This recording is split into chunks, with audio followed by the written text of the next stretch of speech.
rightfully so in some situations, but not all, that when they try to take the responsibility from the woman Yes.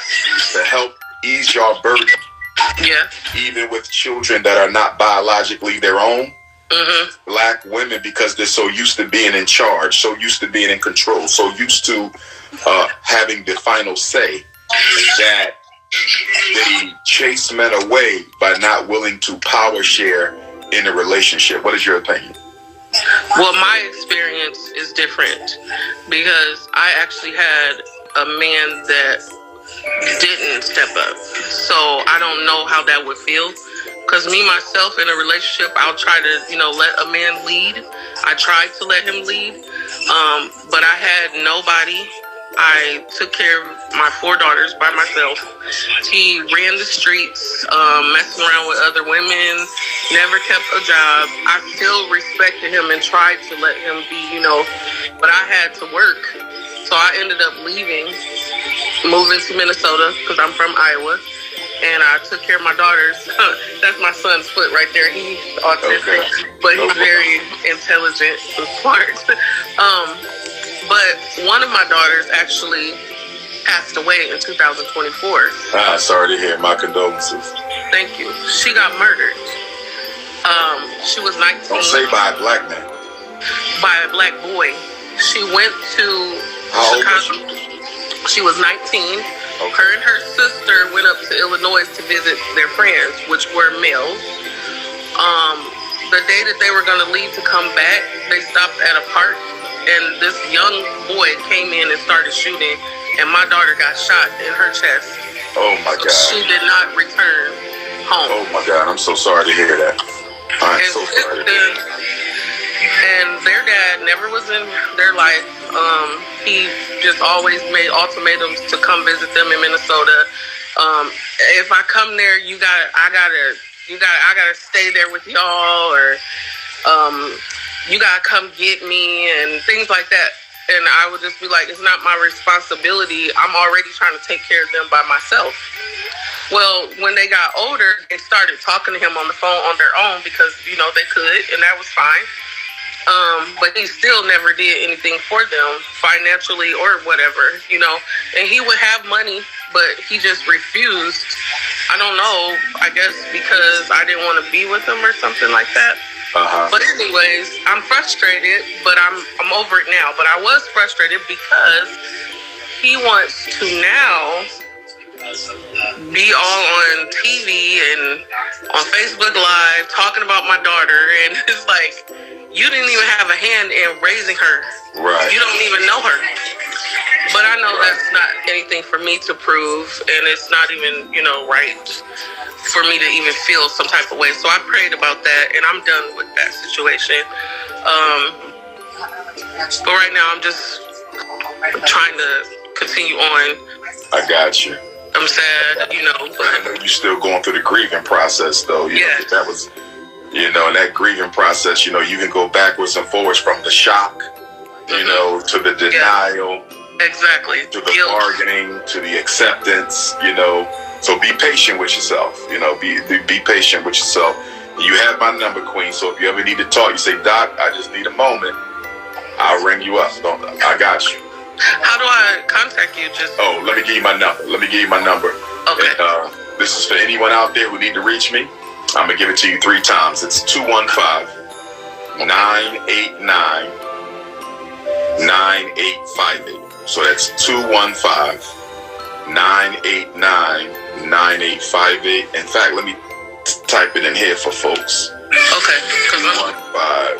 215-989-9858. And I need to put my email, which is Prince of Pan-Africanism.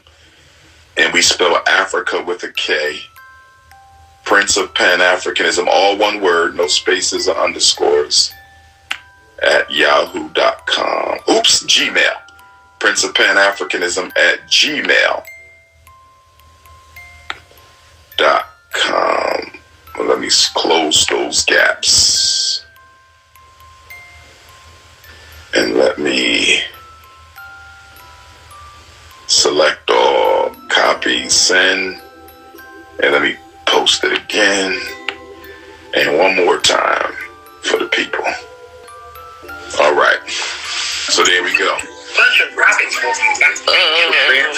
Queen, and stay positive. You got my number, and reach back out in January so I can hit you with the Rochester, Minnesota info. I'm so sorry. I'm sorry, that's okay. Phone number again. I said, make sure you reach out to me in January for that Rochester, Minnesota event information. She broke up again. God bless you, Queen. God bless you. Our sisters are going through a lot, brothers. We got to step up. Our sisters are going through a lot. We got to step up. Let me see. Tapping in. Where my queen at? Going once. I just tapped in on the queen. Going twice. Where you at, queen? Where you at? I just tapped in on the queen. Private O. Why private O? Where you at, princess? You coming in? You coming in? I don't think she coming in. I don't think she coming in. So let me cancel her. Okay. Who tapping in? Let's see. Who tapping in?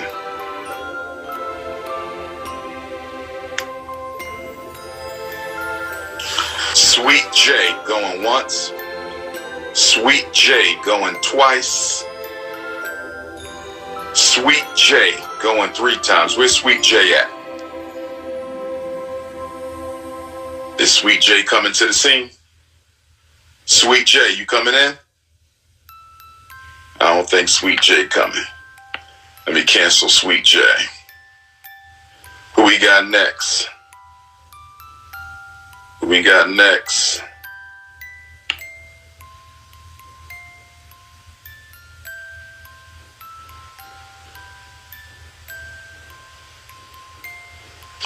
Herway 27 going once. Herway 27 going twice. Hello. Hey, beautiful. Where you joining in from, my queen? Connecticut. What part of Connecticut? Fairfield, Connecticut. Fairfield is closest to what major city? Is that Hartford or another city? Where you at? Bridgeport, Hamden? Where you at? Not far from Bridgeport, though. Not far from Bridgeport. I got you, my beautiful queen. What's on your mind today?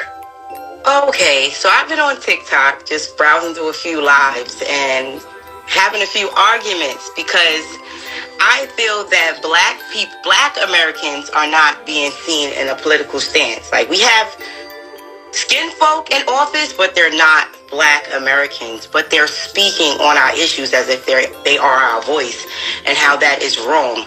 And when I speak something about it, everybody's having a problem with it. Like, it's a major issue for us because we don't have the Black experience. My perspective, and I like to get your insight on my perspective. Because I'm a Pan-Africanist, I come from a different angle. So I see all African people as family, no matter where they come from, right?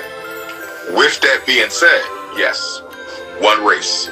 With that being said, I see nothing wrong with each branch of the family handling their own private business, as long as it doesn't take away from the collective unity of the entire family. Let me give you an example. Let's say you have a grandmom who had 10 kids, right? Each child has their own family. They got their own children. They got their own grandchildren. And there's a time and a place for each child to be with their own children, handle their own issues in their own house, right? So what goes on in my brother's house is my brother's business. It is not my business. What goes on in my sister's house is my sister's business. It's not my business unless they come to me and ask me to get involved. But at the same time, they still my family. We not enemies. I don't have to disassociate from them. I don't have to demonize them. I don't have to weaponize my experience against them. We still one family. My issue with some American Africans, because I do not use the word Black American at all. I am an African. I am an African in America, American African. That's me. So for us who are the descendants of the Africans who built this country, who have a unique history in America, a unique situation, I see no problem with us saying, hey, we got some issues that our African immigrant brothers and sisters cannot represent us on because they haven't walked in our shoes in this country these past 400 years, right? Yes. I don't have a problem with that. I do not have a problem with that. When you say that there are African immigrants in public office, okay, who are speaking for the American African, I don't have a problem with that. if they're speaking for me appropriately.